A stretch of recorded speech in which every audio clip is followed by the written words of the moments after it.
یہ programme PYSF کے channel then حق کے نام سے آپ لوگ یوٹیوب پر دیکھ سکتے ہیں۔ محترم جناب ڈاکٹر حافظ سلمان نوید کا تعلق شعبہ علوم الاسلامیہ سے ہے، جو کہ ایک استاد اور سماجی کارکن بھی ہیں۔ ان کو اسسٹ کریں گے محترم جناب مسرور احمد خان۔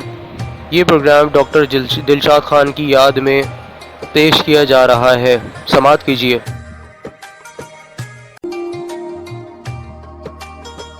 اعوذ باللہ من الشیطان الرجیم، بسم اللہ الرحمن الرحیم۔ سامعین اکرام، السلام علیکم ورحمۃ اللہ وبرکاتہ۔ امید ہے کہ آپ سب خیر خیریت سے ہوں گے۔ حافظ سلمان نوید کی طرف سے آپ سب کو پروگرام میں خوش آمدید۔ آج جو بات ہم لوگوں نے کرنی ہے، جیسے کہ ڈیسائیڈڈ تھا کہ مکی زندگی مکمل ہونے کے بعد اب جو ہے وہ مدنی زندگی جو ہے وہ اسٹارٹ کریں گے۔ جیسے کہ نبی کریم صلی اللہ علیہ وآلہ وسلم جو ہے انہوں نے ہجرت فرمائی، اور اس کے بعد جو ہے اس کے بعد کے واقعات جو ہے ابھی باقی ہیں۔ تو ہجرت کے بعد جو ہے وہ نبی کریم صلی اللہ علیہ وسلم کے جو ہجرت کرنے کے درمیان کے واقعات ہیں وہ بھی موجود ہیں۔ تو مدنی زندگی جو ہے وہ شروع کرتے ہیں جناب ہجرت مدینہ۔ نبی کریم صلی اللہ علیہ وآلہ وسلم جو ہے وہ مدینہ کی طرف جو ہے وہ ہجرت کرنے لگے، کیونکہ حکم ہو گیا تھا اب نبی کریم صلی اللہ علیہ وسلم کو کہ آپ جو ہے نا وہ مکہ سے ہجرت فرما لیں اور مدینہ منورہ جو ہے تشریف لے جائیں۔ تو 1390 بمطابق 622 عیسوی میں اللہ تعالیٰ نے مسلمانوں کو یہ حکم دے دیا کہ آپ جو ہے وہ مدینہ کی طرف تشریف لے جائیں۔ لہٰذا حکم رسول اکرم صلی اللہ علیہ وسلم کے مطابق مسلمان چوری چھپے سب سے پہلے جو ہے وہ مدینہ کی طرف جانے لگے، اور وہاں پہنچ کر انہوں نے اپنی اچھی منزل حاصل کر لی تھی۔ قریش نے دیکھا کہ اب مسلمان مدینہ میں جا کر طاقت پکڑتے جا رہے ہیں اور وہاں اسلام پھیلتا جا رہا ہے، تو ظاہر سی بات ہے کہ اس کے بعد جو ہے وہ نبی کریم صلی اللہ علیہ وسلم جو ہے ان کو بھی وہاں تک پہنچنا تھا۔ اور اجلاس عام بلایا گیا ایک ہر قبیلے کے رؤسا، یعنی عتبہ، ابو سفیان، جبیر بن مطعم اور نضر بن حارث اور مختلف اور دوسرے جو لوگ تھے جو قریش مکہ میں بڑے عہدے پر تھے، ابو جہل سمیت، ان سب کو بلایا گیا، اور باقاعدہ یہ جو ہے وہ اس معاملے میں شریک ہوئے کہ کس طرح روکا جائے نبی کریم صلی اللہ علیہ وسلم کو ہجرت کرنے سے، کیونکہ انہوں نے مکے میں بھی بہت تنگ کیا، اور پھر اس کے بعد مدینہ کی طرف جب نبی کریم صلی اللہ علیہ وسلم جانے لگے تو باقاعدہ ایک پلاننگ کے تحت جو پروگرام بنایا گیا کہ نبی کریم صلی اللہ علیہ وسلم کو جو ہے وہ مدینہ نہیں جانے دینا ہے اور راستے میں ہی ان کو کہیں نہ کہیں ختم کروا دینا ہے۔ تو لوگوں نے مختلف رائے پیش کی کہ کسی نے کہا کہ محمد صلی اللہ علیہ وسلم جو ہے ان کے ہاتھ پاؤں میں زنجیریں ڈال کر مکان میں بند کر دیا جائے، ایک یہ بھی سجیشن آئی۔ دوسرے نے کہا کہ جلا وطن کر کے کر دیا جائے۔ ابو جہل نے کہا کہ ہر قبیلے سے ایک شخص کا انتخاب ہو اور پورا مجمع ایک ساتھ مل کر تلواروں سے ان کا خاتمہ کر دے۔ صحیح، یہ بھی ایک سجیشن ابو جہل کی طرف سے آئی۔ اس صورت میں ان کا خون تمام قبائل میں بانٹا جائے گا اور آل ہاشم کے لیے تمام قبائل کا مقابلہ نہ کر سکیں گے۔ تو شیطان نے شیخ نجدی کو یہی مشورہ دیا۔ جب کفار نے آپ صلی اللہ علیہ وسلم کو قتل کرنے کی تجویز کو قبول کر لیا تو خداوند تعالیٰ نے اپنے رسول اکرم صلی اللہ علیہ وسلم پر وحی نازل کی۔ ظاہر سی بات ہے کہ نبی کریم صلی اللہ علیہ وسلم کے اوپر یہ الارمنگ سچویشن جب آنے لگ گئی تو کفار مکہ نے چونکہ پلان بنا لیا تھا کہ نبی کریم صلی اللہ علیہ وسلم کو راستے سے ہٹانا ہے، تو اللہ رب العزت نے کیا کیا، فوری طور پہ انفارم کیا، اور خداوند تعالیٰ نے رسول اکرم صلی اللہ علیہ وسلم پر وحی نازل فرمائی اور حکم دیا کہ آپ صلی اللہ علیہ وسلم فوراً ہجرت کر جائیں، یعنی زیادہ دیر نہیں لگائیں، فوری طور پہ ہجرت جو ہے وہ کر جائیں۔ اب نبی کریم صلی اللہ علیہ وسلم نے جب ہجرت کرنے کا جب حکم پا لیا اپنے پاس، تو نبی کریم صلی اللہ علیہ وسلم نے حکم الہی کے مطابق اپنا بستر پر حضرت علی کرم اللہ وجہہ کو جو ہے وہ وہاں پر چھوڑا اور کچھ امانتیں ان کے سپرد کیں اور ہدایت کی کہ یہ امانتیں واپس کرنے کے بعد خود بھی مدینہ منورہ آ جائیں۔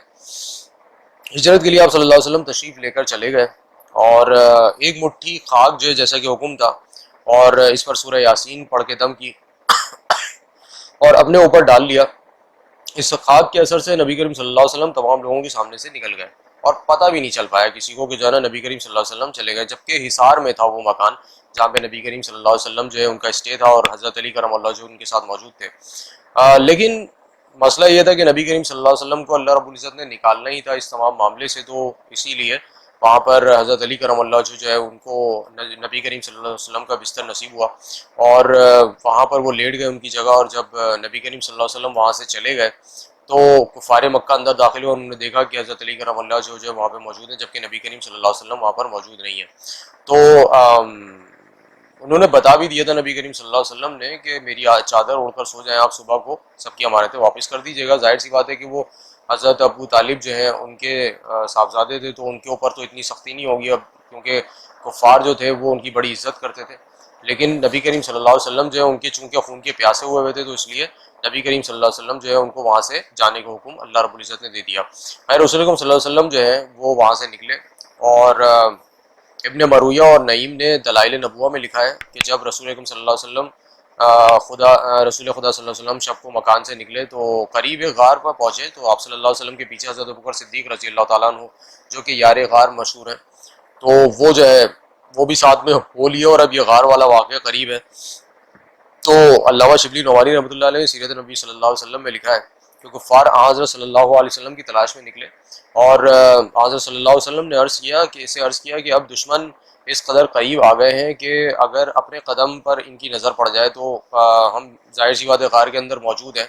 تو اس وقت آن کے آن میں سورہ توبہ کی آیت نمبر 40 جو ہے وہ اتری، جو کہ 10ویں پارے میں موجود ہے، لا تحزن ان اللہ معنا، کہ آپ گھبرائیں نہیں، خدا ہمارے ساتھ ہے.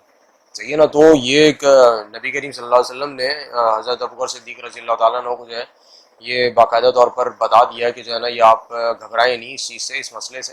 اللہ رب العزت جو ہے وہ ہمارے ساتھ ہے، تو ظاہر سی بات ہے وہ ہماری مدد کرے گا. تو ہوا یہ کہ غار سور میں جب وہ لوگ چلے گئے تو جب قریب آ گئے تو انہوں نے دیکھا کہ اس کے دروازے پر جو ہے غار کا جو منہ تھا وہاں پہ کبوتروں نے انڈے دے دیے تھے اور مکڑی نے جالا بن دیا تھا. بہت ہی مطلب ایسا جالا بن دیا تھا کہ جو کہ لگ رہا تھا کہ کئی سالوں سے جو ہے نا وہ بند ہے. جبکہ ابوبکر صدیق رضی اللہ تعالیٰ کے اپنے ساتھ 2 اونٹنیاں لے کر بھی آئے تھے، اس لیے آپ صلی اللہ علیہ وسلم نے انہیں کو حضرت صلی اللہ علیہ وسلم کی خدمت میں پیش کیا تھا اور کہا کہ جو آپ صلی اللہ علیہ وسلم کو پسند ہو اس میں سے لے لیجئے. چنانچہ حضرت صلی اللہ علیہ وسلم نے 900 درہم پر ایک اونٹنی خرید لی. چوتھے روز جب پیچھا کرنے والوں کا جوش کم ہو گیا، ظاہر سی بات ہے کہ وہ لوگ تھک گئے، کتنا پیچھا کرتے، تو تھک گئے، تو ظاہر سی بات ہے پھر کیا ہوا کہ نبی کریم صلی اللہ علیہ وسلم جو ہے وہ یثرب کی طرف رخ کیا انہوں نے. چوتھے روز عبداللہ بن عریقت اور عامر بن فہیرہ، یہ 2 صحابی رسول صلی اللہ علیہ وسلم بھی جو ہے وہ ساتھ میں ہو لیے. یہ چوتھے دن کے بعد کا واقعہ ہے کہ یہ جو ہے عبداللہ بن عریقت اور عامر بن فہیرہ، یہ 2 جو ہے صحابی رسول صلی اللہ علیہ وسلم مزید جو ہے وہ جوائن ہو گئے، یعنی حضرت ابوبکر صدیق رضی اللہ تعالیٰ عنہ کے ساتھ ساتھ اب نبی کریم صلی اللہ علیہ وسلم بھی تھے، اور ساتھ ساتھ جو عبداللہ بن عریقت اور عامر بن فہیرہ یہ 2 جو ہے صحابی بھی ساتھ میں ہو لیے. اور یہ 4 لوگوں کا قافلہ جو ہے وہ چلنا شروع ہوا. صحیح ہے. بحر قلزم مدینہ کی طرف روانہ ہوا. ادھر کفار نے آپ صلی اللہ علیہ وسلم کے سر کے عوض میں انعام مقرر کر لیا، چنانچہ ہر شخص آپ کی تلاش میں لگا. سراقہ بن مالک، جس کا میں پہلے بھی نام بتا چکا ہوں، سراقہ بن مالک صحیح آپ صلی اللہ علیہ وسلم کی تلاش میں نکلا، اتفاق سے آپ صلی اللہ علیہ وسلم تک پہنچ گیا. اور حضرت ابوبکر صدیق رضی اللہ تعالیٰ نے جب سراقہ کو دیکھا تو پریشان ہو گئے، مگر حضرت صلی اللہ علیہ وسلم جو ہے وہ اطمینان سے کھڑے رہے اور کہا کہ اللہ کے رسول اللہ ہمارے ساتھ ہے. آپ صلی اللہ علیہ وسلم جب سراقہ نے دیکھا تو اس پر ہیبت طاری ہو گئی اور وہ واپس چلا گیا. صحیح ہے. اور یہ کہہ کر کہ مجھے رسول اللہ صلی اللہ علیہ وسلم کا پتہ نہیں ہے، واپسی چلا گیا. سماج آگے کہہ دیا کہ جو ہے نا وہ ظاہر سی بات ہے کہ نبی کریم صلی اللہ علیہ وسلم اس کو نہیں ملے، جبکہ وہ یہ تھا کہ نبی کریم صلی اللہ علیہ وسلم اور حضرت ابوبکر صدیق رضی اللہ عنہ اس کو باقاعدہ ملے تھے. یہ اس پہ ہیبت طاری ہوئی تھی جس کی وجہ سے وہ چلا گیا. اذان بھائی بہت بہت شکریہ، آپ نے جوائن کیا. Miss you I miss you too. صحیح ہے. میں بالکل آپ لوگوں کو تو مس کرتا ہی رہتا ہوں. خیر سر مس کرتے ہیں، کیا کہنے، یہ بھی بڑی عجیب ایک بات ہو گئی، لیکن خیر. تو بہت سارے اسی طرح کے واقعات بھی ہیں. پھر نبی کریم صلی اللہ علیہ وسلم جو ہے وہ ہلکے ہلکے کر کے مدینہ شریف کی طرف جو ہے وہ جانا شروع ہے، اور مسجد قباء کا رخ کیا مدینہ منورہ سے تقریباً یہ 3 میل کے فاصلے پر موجود تھی. ابھی مدینہ منورہ شروع نہیں ہوا تھا، 3 میل باقی تھا. لیکن حضرت صلی اللہ علیہ وسلم جو ہے وہ انہوں نے قباء کا جو مقام تھا صحیح ہے وہاں پر قیام کیا، اور یہاں انصار کے بہت سے خاندان موجود تھے. ان میں سب سے زیادہ ممتاز عمرو بن عوف کا خاندان تھا، اور کلثوم بن ہدم خاندان کے افسر تھے. یہ صحیح ہے. کلثوم بن الہدم کہ جو ہے نا وہ خاندان کے افسر تھے. عمرو بن عوف نام تھا ان کا. نبی کریم صلی اللہ علیہ وسلم نے ان کے گھر پہ جو ہے نا وہ جا کر باقاعدہ طور پہ مطلب قیام کیا. اور یہاں پر ایک بات اور بھی ہے جو قابل غور ہے. 12 ربیع الاول جو ہے صحیح پیر کے دن حضرت صلی اللہ علیہ وسلم جو ہے زوال کے قریب قباء میں پہنچے تھے. ٹھیک ہے. یعنی 12 ربیع الاول ماشاء اللہ سے چل رہا ہے اس وقت، اس کی ساعتیں گزر رہی ہیں بڑی قیمتی اور بہت پرنور ساعتیں ہیں. تو ظاہر سی بات ہے اس میں نبی کریم صلی اللہ علیہ وسلم کی سیرت کو بیان کرنا یہ باعث فخر بھی بات ہے، اور ایک امتی جو ہے سچا اور اچھا امتی جو ہوگا صحیح ہے وہی اس طرح کے کاموں میں انوالو ہوگا. ظاہر سی بات ہے کہ ہر کسی کو یہ توفیق نہیں ہے. اللہ رب العزت ہر کسی کو یہ توفیق عطا فرمائے کہ نبی کریم صلی اللہ علیہ وسلم کی جو ہے وہ شان بیان کرنے کی توفیق عطا فرمائے. صرف ان دنوں میں نہیں بلکہ ساری زندگی جو ہے توفیق عطا فرمائے۔ مدینہ منورہ میں داخلہ کس طرح ہوا، اب اس کے بارے میں جو بیان ہے وہ بھی سن لیجئے کہ جب مدینہ منورہ کے مسلمانوں کو آپ صلی اللہ علیہ وسلم کا علم ہوا تو جوک در جوک استقبال کے لیے آنے لگے۔ آپ صلی اللہ علیہ وسلم جو ہے ان کا جلوس تقریباً، کیونکہ اب کافی سارے لوگ ساتھ میں مل گئے تھے، کیونکہ انصاری صحابہ بھی کافی سارے جو ہے وہ نبی کریم صلی اللہ علیہ وسلم کے ساتھ ہو گئے تھے، جو کہ ان کو ملے تھے عمرو بن عوف کے خاندان سے، تو وہ بھی ساتھ ساتھ تھے، اور تقریباً 70 سواروں کا یہ 70 سوار جو ہے وہ موجود تھے نبی کریم صلی اللہ علیہ وسلم کے پاس۔ اور جب نبی کریم صلی اللہ علیہ وسلم جو ہے وہ محلہ بنی سلم میں پہنچے تو نماز کا وقت ہو گیا تھا، اور اس لیے یہیں پر نماز پڑھائی، اور یہ اسلام میں سب سے پہلی باجماعت نماز جمعہ تھی، کیونکہ جمعے کا دن تھا، اور ظاہر سی بات ہے کہ مسلمانوں کے لیے جمعے کا دن سید الایام جو ہے وہ کہلاتا ہے، تمام دنوں کا سردار۔ تو ظاہر سی بات ہے نماز کا وقت ہو گیا تھا جمعے کی نماز کا، تو آج بھی ماشاءاللہ سے جمعہ ہی ہے۔ تو یہ ہے کہ نبی کریم صلی اللہ علیہ وسلم نے جمعے کی نماز جو ہے باقاعدہ باجماعت جمعے کی نماز جو ہے پہلی مرتبہ عطا فرمائی، جہاں پر اب مسجد نبوی ہے، صحیح ہے، وہی جگہ ہے یہ مدینہ منورہ کے قریب جو ہے جہاں پہ مسجد نبوی موجود ہے، تو یہ وہی جگہ ہے۔ یہیں پر حضرت ابو ایوب انصاری رضی اللہ تعالیٰ عنہ کا گھر بھی تھا، اور آپ 7 مہینے تک مقیم رہے اس مقام پر۔ اس عرصے میں مسجد نبوی کی تعمیر ہوئی، اور کچھ مطلب حجرے وغیرہ تیار ہوئے، تاکہ مدینہ منورہ جو ہے اس میں آنے کے بعد جو کام سب سے پہلے آپ صلی اللہ علیہ وسلم نے کیا وہ مسجد نبوی کی تعمیر تھی۔ مسجد کے ساتھ ساتھ ان لوگوں کے لیے گھر بھی بنا دیے گئے تھے جن کے گھر نہیں تھے۔ اب یہ بھی مسئلہ تھا نا کہ بھائی بہت سارے ایسے تھے اصحاب صفہ، صحیح ہے، جو موجود تھے، تو وہ بھی ان کا بھی گھر موجود نہیں تھا، تو وہ بھی ساتھ ساتھ نبی کریم صلی اللہ علیہ وسلم کے موجود تھے۔ حضرت صلی اللہ علیہ وسلم نے مکان وغیرہ بنا دیے اور ان کو دے دیے۔ ہجرت کے پہلے سال کے جو واقعات ہیں، اب ہجرت کے جو سال ہیں وہ شروع ہو رہے ہیں، اور ہجرت کا پہلا جو سال ہے اس کے واقعات جو ہے وہ کیا ہیں ان کے بارے میں تھوڑی سی معلومات حاصل کرتے ہیں۔ تو ہجرت کے واقعات میں سب سے پہلا جو واقعہ ہے وہ مطلب ہجرت کے پہلے سال میں جو سب سے پہلا واقعہ ہے وہ ہے مسجد قباء کی تعمیر اور مسجد نبوی کی تعمیر۔ صحیح، اس کی تفصیل وغیرہ جو ہے وہ میں نے بتا دی آپ کو پہلے ہی۔ دوسرے نمبر پر جو آتی ہے مواخات اور بین المہاجرین و انصار۔ مواخات کا مطلب ہوتا ہے کہ بھائی چارہ، صحیح ہے، تو یہ بھائی چارے کی جو فضا ہے وہ نبی کریم صلی اللہ علیہ وسلم نے قائم کی، اور باقاعدہ مواخات جو ہے طے پایا، اور مواخات کا مطلب یہی ہے کہ بھائی چارہ طے پایا انصار اور مہاجرین کے درمیان۔ صحیح ہے، بہت سارے اس میں واقعات ہیں، لیکن وہی والی بات ہے، میں تفصیل میں نہیں جاؤں گا، بہت بڑا ٹاپک ہے یہ۔ آج الحمدللہ ماشاءاللہ تیسرا دن چل رہا ہے اس ٹاپک کا۔ اور پھر تیسرا جو معاملہ ہوا ہجرت کے پہلے سال میں وہ میثاق مدینہ تھا، یعنی مدینہ منورہ جو ہے اس میں معاہدے ہوئے ہیں۔ خیر، مواخات بین المہاجرین میں کچھ معاملہ یہ بھی ہوا کہ مہاجروں کو ان کا بھائی قرار دے دیا گیا، صحیح ہے، جو کہ انصاری صحابہ تھے، تو اس میں رشتے کے سگے بھائیوں کی طرح جو ہے نا ان کا معاملہ ہو گیا، اور اس میں تجارت وغیرہ، زراعت اور کاروبار وغیرہ میں دونوں نے آپس میں مدد کی، کیونکہ مہاجرین جو ہے زیادہ پڑھے تھے، تو اس لیے انہوں نے جو ہے وہ اصول حدیث اور نبی کریم صلی اللہ علیہ وسلم جو ہے ان سے سیکھ کر جو حدیث تھیں وہ مہاجرین نے انصار کو جو ہے وہ سکھانی شروع کی۔ تو انصار نے جو ہے پھر یہ کیا کہ ان کے ساتھ جو ہے مال تجارت شیئر کرنا شروع کیا، تو اس طرح یہ دونوں کو فائدے مند معاملہ ہوا، دونوں جو ہے یعنی مہاجرین کو انصار سے فائدہ ہوا، انصار کو مہاجرین سے فائدہ ہوا، اس طریقے سے دونوں نے ایک دوسرے سے فائدہ اٹھایا۔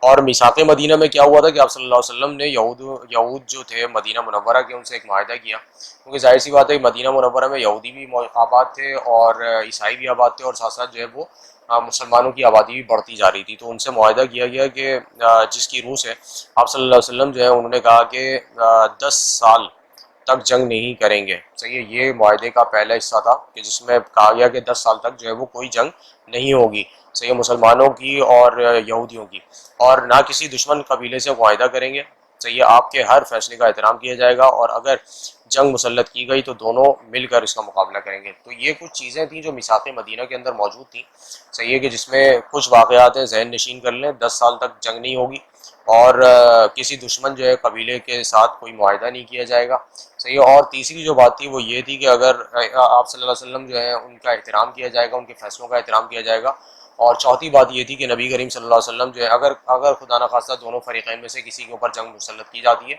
تو دونوں فریقین مل کر جو ہے وہ کیا کریں گے، اس کا مقابلہ کریں گے، اب وہ چاہے کسی سے بھی جنگ ہو، لیکن مسلمان جو ہے وہ یہودیوں کا ساتھ دیں گے اور یہودی مسلمانوں کا ساتھ دیں گے۔ تو اس طریقے سے جو ہے نا وہ باقاعدہ طور پہ ایک معاہدہ طے پا گیا ہے جس کا نام میثاق مدینہ ہے۔ پھر ہجرت کا دوسرا سال ہے، اس کے بھی کچھ عام واقعے ہیں، تحویل قبلہ ہے، قبلہ جو ہے وہ باقاعدہ طور پہ تبدیل ہوا. قد نرى تقلب وجهك في السماء فلنولينك قبلة ترضاها فول وجهك شطر المسجد الحرام. صحیح ہے. جہاں پر یہ بات کہی گئی سورہ بقرہ کی آیت نمبر 144 کے اندر یہ بات کہی گئی ہے. 144 ہے سورہ بقرہ کی آیت نمبر. تو اگر ریفرنس نوٹ کرنا چاہیں تو نوٹ کر سکتے ہیں. اور ترجمہ اس کا میں پڑھ کے آپ کو سنا دیتا ہوں. بے شک ہم تمہارا آسمان کی طرف بار بار دیکھنا، نظر کرنا، نبی کریم صلی اللہ علیہ وسلم بار بار آسمان کی طرف دیکھ رہے تھے کہ کوئی حکم اللہ رب العزت کی طرف سے آئے، تو لہٰذا ہم تم کو اس قبلے کی طرف پھیر دیتے ہیں جس کو تم پسند کرتے ہو. کیونکہ نبی کریم صلی اللہ علیہ وسلم جو ہے ان کی دلی خواہش یہ تھی کہ کعبۃ اللہ کی طرف جو ہے وہ قبلہ ہو جائے. اور حضرت جبرائیل علیہ السلام نے نماز ہی میں آپ صلی اللہ علیہ وسلم کا ہاتھ پکڑ کر آپ کو قبلے کی طرف پھیر دیا تھا. اور جو لوگ آپ کے پیچھے موجود تھے تو سب نے قبلے کی طرف رخ کر لیا تھا. مرد عورتوں کی جگہ اور عورتیں مردوں کی جگہ پر ہو گئی تھی. یعنی کہ جو قبلہ تبدیل ہوا تو اس وقت کیا ہوا، وہ پورا ڈائریکشن تبدیل ہو گئی. اور جہاں پہ مرد کھڑے تھے تو وہاں عورتیں آ گئی، اور جہاں عورتیں کھڑی تھیں وہاں پہ مرد آ گئے، کیونکہ اسی وقت تبدیلی ہوئی. اور بیت المقدس کی طرف سے ہوئی تبدیلی، اور آخری اور کہاں پر ہو گئی، کعبۃ اللہ کی طرف وہ تبدیلی کر دی گئی. یہ خبر مدینہ کی دوسری مساجد کو بھی پہنچا دی گئی. ظاہر سی بات ہے کہ یہ جو معاملہ تھا یہ اچانک سے ہوا تھا، اور نبی کریم صلی اللہ علیہ وسلم کے صحابیوں کے ذریعے سے یہ جو ہے وہ انفارمیشن وہاں تک پہنچی دوسری مساجد تک. اور جو 2 رکعت ادا کر چکے تھے تو اسی اثناء میں نبی کریم صلی اللہ علیہ وسلم جو ہے انہوں نے کیا کیا، 2 رکعت بعد میں پھر ادا کی. تو ذو قبلتین کا جہاں پہ تذکرہ آیا ہے نا، قبلتین، تو مسجد قبلتین جو ہے اس کی تعمیر بھی جو ہے نا اس جگہ ہوئی جہاں پر یہ سب واقعہ پیش آیا. اسی سال یکم رمضان المبارک کو روزے فرض ہوئے، یعنی سن 2 ہجری کے اندر روزے فرض ہوئے. ٹھیک ہے. اور خاص طور پہ جو ہے نا یہ بات ہے کہ زکوٰۃ بھی اسی سال میں فرض ہوئی ہے، سن 2 ہجری میں. اور وعلیکم السلام ورحمۃ اللہ وبرکاتہ. کاشف نے ہمیں جوائن کیا ہے. اللہ پاک آپ کو ہمیشہ خوش رکھے اور اپنے خزائن غیب سے آپ کو وہ سب کچھ عطا فرمائے جو آپ کی خواہش ہے، اور پرسکون زندگی اور دعائی کلمات ہیں. ماشاءاللہ کاشف آپ کی طرف سے بہت بہت شکریہ. اللہ تعالیٰ جو ہے وہ آمین ثم آمین، اللہ تعالیٰ جو ہے وہ آپ کو بھی جزائے خیر عطا فرمائے، آمین ثم آمین. تو یہ ہجرت کے دوسرے سال کے واقعے ہیں جس کے اندر نبی کریم صلی اللہ علیہ وسلم جو ہے باقاعدہ ہجرت کر چکے تھے، اور مسجد قبلتین جو ہے اس کی قیام ہوا. ساتھ ساتھ جو ہے وہ رمضان المبارک کے روزے جو ہے وہ فرض کیے گئے سن 2 ہجری میں. اور تیسرا جو واقعہ تھا وہ زکوٰۃ جو ہے وہ فرض کی گئی، یہ بھی سن 2 ہجری کے واقعات کے اندر موجود ہے. اور پیغمبر اسلام کو حکم دیا گیا. اس حکم میں جہاد کا مقصد یہ نہیں تھا، جہاد کا بھی باقاعدہ طور پہ جو ہے وہ حکم دیا گیا کہ یہ مقصد نہیں تھا کہ شمشیر اسلام پھیلایا جائے شمشیر سے، بلکہ یہ مقصد تھا کہ اپنی حفاظت کرنا اور امن قائم کرنا. تو تلوار جو اٹھائی گئی وہ کس وجہ سے اٹھائی گئی، وہ امن کے لیے اٹھائی گئی، نہ کہ جنگ کے لیے. حدیث مبارکہ ہے جو کہ آپ نے لکھا ہے جناب صحیح بخاری سے، ٹھیک ہے نا. تو اس میں حدیث مبارکہ ریفرنس دیا ہوا ہے بائی ورچو مدینہ کے حساب سے ہے. حدیث نمبر 2، حضرت انس رضی اللہ تعالیٰ صلی اللہ علیہ وسلم مدینہ تشریف لائے اور مسجد بنانے کا حکم دیا. تو بنو نجار سے فرمایا تو آپ اپنے باغ کا مجھ سے قیمت لے لو. انہوں نے کہا کہ ہم اس کی قیمت اللہ سے لیں گے. پھر آپ صلی اللہ علیہ وسلم نے مشرکوں کی قبروں سے حکم دیا اور انہیں اکھاڑ دیا گیا، اور ویرانے کے متعلق حکم دیا گیا. اس کو برابر کر دیا گیا. کھجور کے درختوں کے متعلق حکم دیا گیا اور وہ کاٹ دیے گئے، اور وہ درخت قبیلے کی طرف بچھا دیے گئے. تو یہ جو ہے مطلب اچھا شفق بہت بہت شکریہ، آپ نے جوائن کیا. ویری نائس ٹاپک آپ کہتی ہیں. احادیث میں یہ بات بڑے واضح الفاظ میں لکھی ہوئی ہے، اور قرآن مجید کے اندر بھی کچھ حوالہ جات موجود ہیں جو کہ میں نے ابھی آپ کو سورہ بقرہ کی آیت نمبر 144 جو ہے 144 کا ریفرنس میں نے آپ کو دیا ہے. قد نرى تقلب وجهك في السماء فلنولينك قبلة ترضاها، جو کہ مسجد قبلتین کے قیام کی وجہ سے تھا. اور نبی کریم صلی اللہ علیہ وسلم جو ہے وہ 2 رکعت نماز پڑھ چکے تھے، اور 2 رکعت نماز باقی تھی. اور یہ جو وقت تھا وہ وقت جو ہے وہ بھی باقاعدہ لکھا ہوا ہے کہ پہلی جو 2 رکعتیں ہیں صحیح ہے، یہ جو وقت تھا یہ ظہر کی نماز کا وقت تھا، اور اس وقت یہ سارے معاملات ہوئے ہیں.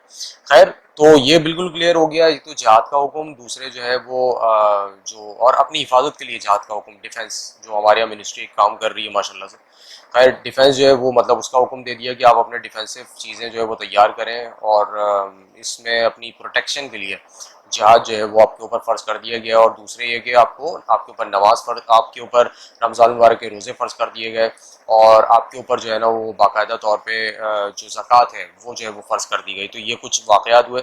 اس کے علاوہ سن 2 ہجری کے واقعات میں غزوہ بدر موجود ہے، بہت طویل اور مطلب ڈیٹیلڈ ٹاپک ہے غزوہ بدر کا، جو کہ 17 رمضان المبارک کو یہ معرکہ پیش آیا بدر کے مقام پر، اور بڑی تفصیلی گفتگو اس کے اندر ہوئی بھی ہے۔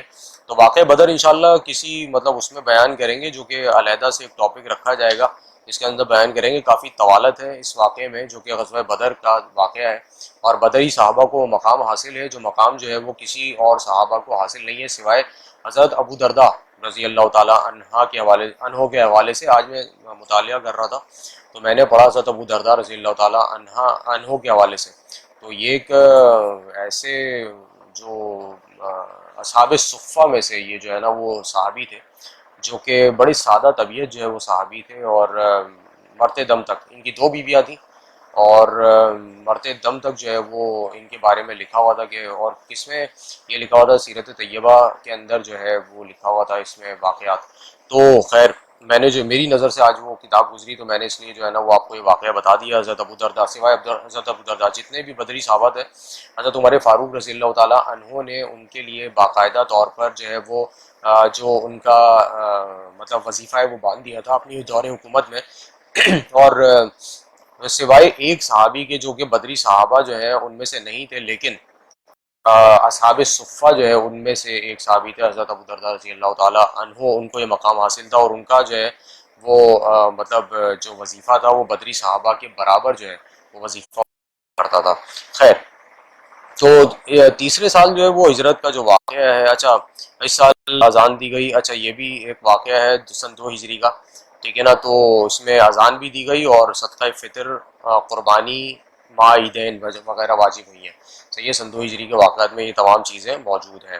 اچھا پھر سن 3 ہجری کے واقعات جو ہیں اس میں اس سال نوحہ حرام کر دیا گیا۔ صحیح ہے، نوحے سے مطلب وہ نہیں ہے جو آج کل ہو رہا ہوتا ہے۔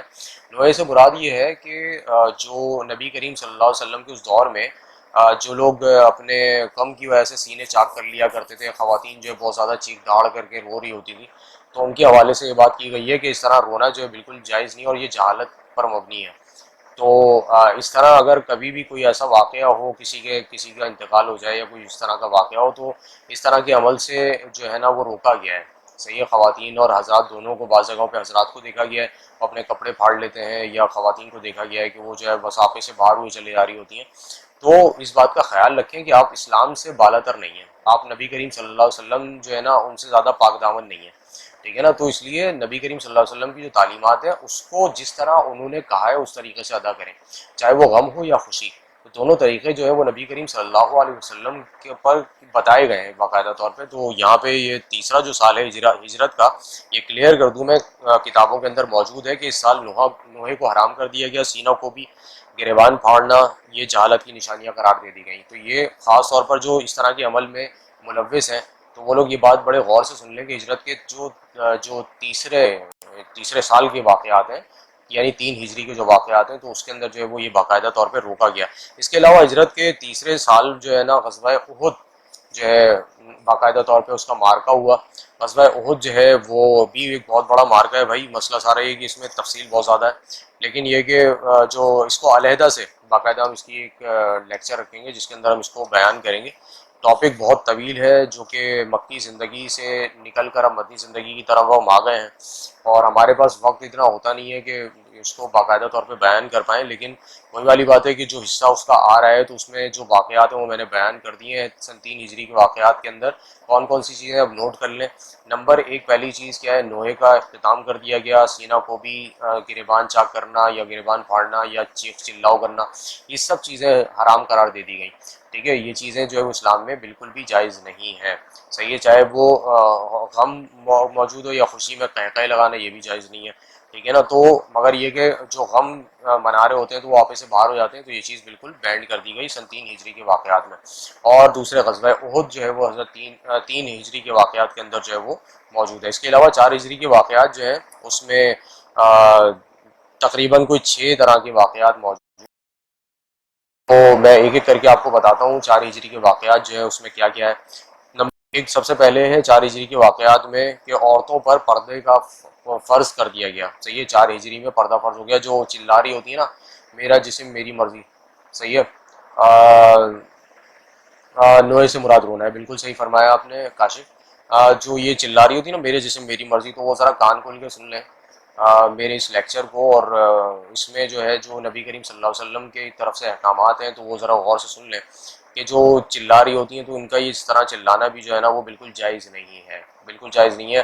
آپ اپنی منمانیاں اپنے طریقے سے نہیں کر سکتی ہیں. آپ مسلمان اگر عورت ہیں, غیر مسلم ہے تو ان کے اوپر جو ہے وہ ویسے بھی بہت سخت پکڑ ان کی ہوگی مرنے کے بعد, اور ویسے بھی ہوگی. لیکن یہ کہ اگر وہ مسلمان عورتیں یہ حرکتوں میں انوالو ہیں, جیسے کہ اس دن ماروی سرمد جو ہے ان کے بارے میں یہ بات ایک ویڈیو کے اندر آئی تھی, تو میں نے تو اسی وقت کنڈیم کر دیا تھا کہ یہ یہودی لابیوں کے ساتھ مل کر جو ہے یہ سارے کام کر رہی ہیں. اور سر جی معافی چاہتا ہوں, کل مجھے پتہ ہی نہیں تھا کہ کلاس تھی. خیر وہ کوئی مسئلہ نہیں ہے, کاشف ریکارڈڈ ہے, وہ آپ میری آئی ڈی پہ چیک کر سکتے ہیں, وہ چیز ریکارڈڈ آپ کو مل جائے گی. تو بتانے کا مقصد یہ ہے کہ جو پردے کے احکامات ہیں سن 4 ہجری کے اندر جو ہے واقعات باقاعدہ طور پہ بالکل واضح الفاظ میں کتابوں کے اندر موجود ہیں. اور یہ میں آپ کو جو بات بتا رہا ہوں ڈاکٹر ناصر الدین صدیقی رحمۃ اللہ علیہ ہمارے استادوں میں ہیں, تو ان کی کتاب موجود ہے, اس کے اندر سے جو ہے وہ میں واقعہ آپ کو یہ بتا رہا ہوں. تو آبویسلی یہ بڑا مستند واقعہ ہے, اور یہ جو تاریخ اسلام کی کتابیں اس کے اندر بھی بہت واقعہ, لیکن لوگوں کو پڑھنے کا فرصت نہیں ہے. اور پتہ نہیں یہ مسلمان ہیں جنہیں دیکھ کے شرمائے ہوں, کی بات یہ ہے کہ یہودی بھی جو ہے نا شرماتے ہوں گے کہ یار یہ ان کو اپنی کتابیں پڑھنے کا ٹائم نہیں ہے, یہ کیسے مسلمان ہیں. تو اس لیے اپنی کتابوں کو پڑھیں, قرآن مجید کو کھولیں, پڑھیں, جہاں احکامات آئے سورہ نور کے اندر آیت نمبر 30 اور 31 میں, مردوں کے لیے آیت نمبر 30 میں ہے, صحیح, اور عورتوں کے لیے جو ہے قل للمؤمنین یغضوا من ابصارهم ويحفظوا فروجهم ذلك ازكى لهم ان الله خبير بما تعملون وقل للمؤمنات يغضضن من ابصارهن ويحفظن فروجهن ولا يبدين زينتهن الا ما ظهر منها وليضربن بخمرهن على جيوبهن ولا يبدين زينتهن الا لبعولتهن وآبائهن وآباء بعولتهن وابنائهن وابناء بعولتهن وإخوانهن وبني إخوانهن وبني خواتهن ونسائهن او ما ملکت ایمانہم. یہ پوری تفصیلی مطلب جو آیات ہیں سورہ نور کے اندر آپ کو 18ویں پارے میں ملیں گی, اور اس کے اندر آیت نمبر 30 مردوں کے لیے خاص طور پہ جن کو ان کی نظروں کی حفاظت کے حوالے سے کہا گیا اور اپنی شرمگاہوں کی حفاظت کے حوالے سے کہا گیا, اور جو آیت نمبر 31 ہے اس کے اندر جو ہے وہ خواتین کے لیے احکامات نازل کیے گئے, داخل کیے گئے کہ آپ جو ہے وہ اپنے جسم کو, اپنی آواز کو, ہر چیز کو جو ہے نا وہ پردے کے اندر رکھیں. لیکن وہی والی بات ہے کہ یہاں پڑھے کون, فرصت کس کو ہے. خیر 4 ہجری کے واقعات میں سب سے پہلا واقعہ وہ یہی ہے کہ پردے کا حکم ہوا, اور خاص طور پہ یہ پردے کا جو حکم ہوا یہ پردہ فرض ہونے کا حکم ہوا, یعنی پردہ فرض ہے عورتوں پر, صحیح ہے. تو یہ باقاعدہ طور پہ لکھی ہوئی چیز ہے جو میں آپ کو پڑھ کے سنا رہا ہوں, صحیح ہے. نمبر 2, دوسرے نمبر پہ واقعہ کیا ہوا کہ شراب پینا حرام ہو گیا, صحیح ہے, سور کا گوشت کھانا حرام ہو گیا, اور اچھا جو کہ حرام ہو گیا, صحیح ہے. اس کے علاوہ تیسرا واقعہ ہوا غزوہ بنو مستلق ہوا ہے, جس میں فے کا حکم ہوا. فے کا حکم سے مراد یہ ہے ما افاء اللہ علی رسولہ من اہل القری فللہ وللرسول ولذی القربى والیتامی والمساکین, صحیح ہے. یہ ملے گی آپ کو کہاں پہ ملے گی بھائی, سورہ حشر کی آیت نمبر 6 کے اندر ملے گی, صحیح ہے. سورہ حشر قد سمع اللہ کے بارے میں دوسری سورہ ہے اس کی, سورہ مجادلہ کے بعد سورہ حشر آتی ہے, تو سورہ حشر کے اندر آپ کو جو ہے نا وہ انشاءاللہ یہ 28ویں پارے کے اندر دوسری سورہ ہے, اس کے اندر آپ کو جو ہے نا اس کی ریفرنس ملے گا سورہ حشر کی آیت نمبر 6 میں, ما افاء اللہ علی رسولہ. یہ جو جہاں پہ مال فے یہ فے, صحیح ہے. فے کا مطلب کیا ہے کہ مال غنیمت, تو مال غنیمت لوٹنے کے اندر لگ جاتے ہیں, تو بھائی ظاہر سی بات ہے مال غنیمت, جیسے کہ یسألونک عن الانفال, سورہ انفال کی آیت نمبر 1 میں ہے قل الانفال للہ والرسول, کہ تم جو ہے وہ یہ آپ سے سوال کرتے ہیں کہ مال غنیمت کس کا ہے, صحیح ہے. یسألونک عن الانفال قل الانفال للہ والرسول, کہ اللہ اور اس کے رسول کا ہے یہ مال غنیمت, تو اس کے پیچھے بھاگو نہیں ہے, دنیا کے معلوم متا کے پیچھے بھاگو نہیں. رغبت نہیں دلائی نبی کریم صلی اللہ علیہ وسلم نے صحابہ کرام کو کہ تم جو ہے نا مال غنیمت کی طرف دوڑو یا دنیا کو لوٹنے کی طرف دوڑو. تو ظاہر سی بات ہے یہ سب چیزیں بہت ضروری ہیں جو کہ نبی کریم صلی اللہ علیہ وسلم کی طرف سے ہم تک پہنچی ہیں. وعلیکم السلام ورحمۃ اللہ وبرکاتہ. سیدہ فرحانہ علی نے ہمیں ابھی بالکل جوائن کیا ہے, بہت بہت شکریہ آپ نے جوائن کیا, اور ٹاپک تقریباً 4 ہجری کے واقعات تک پہنچ گیا ہے. Sorry for late, doesn't matter. باقاعدہ یہ ٹاپک جو ہے وہ ریکارڈڈ ہے, تو انشاءاللہ تعالیٰ آپ جو بعد میں سن سکیں گی, اس میں کافی تفصیل ہے. بیچ میں غزوہ بدر چلی گئی ہے, غزوہ احد چلی گئی, لیکن میں نے اس کو بیان نہیں کیا, صحیح. اس کی وجہ وہ کافی طویل جو ہے وہ ٹاپکس ہیں, ہمارا مطلب جو ٹائم ہوتا ہے وہ بہت لمیٹڈ ہوتا ہے, اور انشاءاللہ تعالیٰ میں نے آج اس کو اختتام پذیر کرنا ہے, صحیح ہے، تو آبویسلی کل مجھے شاید ہو سکتا ہے وقت نہ مل سکے، کیونکہ بہت سارے کام ایک ساتھ انوالو ہوتے ہیں، پھر ریسرچ کا کام بھی چل رہا ہے، ساری چیزیں ہیں، لیکن یہ کہ انشاءاللہ پھر کنٹینیو کریں گے، اور انشاءاللہ بارہ ربیع الاول کوشش کریں گے کہ ایک محفل جو ہے وہ آن لائن، صحیح ہے، فیس بک کے اوپر انشاءاللہ ایک محفل کا انعقاد کریں، جو کہ نبی کریم صلی اللہ علیہ وسلم کی سیرت تو ویسے بھی بیان ہو رہی ہے، کچھ نعتیہ اشعار ہوں گے، کچھ حمد ہوں گی، اور اس کے بعد جو ہے وہ ایک چھوٹا سا بیان ہوگا نبی کریم صلی اللہ علیہ وسلم کی سیرت کے حوالے سے، اور دین اس کے بعد پھر اختتام کریں گے اس محفل کا انشاءاللہ۔ اللہ رب العزت ہماری کوششوں کو قبول فرمائے، آمین ثم آمین، اور آپ سب کا اس طرح آنا پروگرام کے اندر، باقاعدہ لیکچرز کو اٹینڈ کرنا، یہ اللہ تعالیٰ قبول فرمائے۔ شراب، سور کا گوشت، یہ باقاعدہ طور پہ حرام کر دیا گیا غزوہ بنو مطلب، جس کے اندر جو ہے وہ جو مال غنیمت جو آ رہا تھا اس کے احکامات جو ہے وہ نازل ہوئے، یہ 4 ہجری کے واقعات کے اندر موجود ہے۔ اس کے علاوہ جو ہے وہ چوتھے نمبر پہ قوانین، صحیح ہے، کس کے؟ حد کے، حدود کے قوانین جو ہے وہ باقاعدہ طور پہ بنائے گئے۔ حدود یعنی حد لگانا، یہ بہت سی چیزوں کے اندر انوالومنٹ تھی اس میں، باقاعدہ طور پہ جسے کہتے ہیں نا کہ غلط کام کی طرف اگر کوئی جائے گا تو باقاعدہ طور پہ اس کے اوپر جو ہے نا کوئی سزا جو ہے وہ لگائی جائے گی، اسے حد کہتے ہیں، حد لگانا۔ تو ظاہر سی بات ہے اس کی بھی حدود جو ہے وہ قائم کیے گئے، رسول اکرم صلی اللہ علیہ وسلم کے دور میں یہ سب کچھ ہو گیا، سارے احکامات جو ہے وہ ہو گئے، لیکن آج آپ پتہ نہیں لوگ جو ہے جانتے نہیں ہیں، جاننا نہیں چاہتے، یا پڑھنا ہی نہیں چاہتے اپنے دین کے بارے میں۔ تو سیدہ فرحان علی کا میسج آیا، آمین ثم آمین، بالکل اللہ تعالیٰ قبول فرمائے گا۔ پانچواں حکم ہوا رجم کا۔ ابھی رجم کیا چیز ہے؟ رجم جو ہے وہ شادی شدہ جو ہے وہ عورت اگر زنا کرے گی تو اس کے اوپر جو ہے وہ حد لگائی جاتی ہے، اسے کہتے ہیں رجم، رے جیم میم، صحیح ہے، رجم۔ تو اس کے بھی باقاعدہ طور پہ احکامات نازل ہو گئے۔ اب آپ کس چیز سے بچیں گے؟ صحیح ہے، یہاں تو اب یہ کہتے ہیں کہ ہم ایجوکیٹ نہیں کرتے اپنے بچوں کو، ہمیں بچوں کو ایجوکیٹ کرنا چاہیے، یہ کرنا چاہیے۔ دین اسلام جیسا ایجوکیشن دینے والا کوئی دین موجود نہیں ہے پوری دنیا میں، پوری کائنات کے اندر نہیں ہے۔ آپ دین اسلام کا اگر ایجوکیشن اگر اپنے بچوں کو دیں گے تو میرے خیال سے اللہ رب العزت جو ہے وہ آپ کے بچوں کو آپ کے لیے مطلب مغفرت کا ایک سامان بنا دے گا۔ تو آپ اگر چاہتے ہیں کہ آپ کے بچوں کی تربیت صحیح ہو، آپ کے بچوں کو دین کے حوالے سے معلومات ہوں، اور آپ کے بچے آنے والے کل کو ایسی مائیں، ایسے باپ بنیں جو کہ اپنے بچوں کی صحیح طریقے سے تربیت کریں، اور آپ کو اس کا ثواب اب مرنے کے بعد بھی جو ہے ملتا رہے، تو اس لیے بہت ضروری ہے۔ رجم کا حکم سمجھ میں آ چکا ہوگا انشاءاللہ، کہ شادی شدہ اگر عورت اگر زنا کی طرف جائے گی تو اس کے اوپر حد لگا دی جاتی ہے، پتھر مارے جاتے ہیں، سنسار کیا جاتا ہے، باقاعدہ طور پہ اسے رجم کہا جاتا ہے۔ خیر، نمبر 6 جو ہے اس پہ ہے کہ سفر میں نماز قصر کا حکم ہوا۔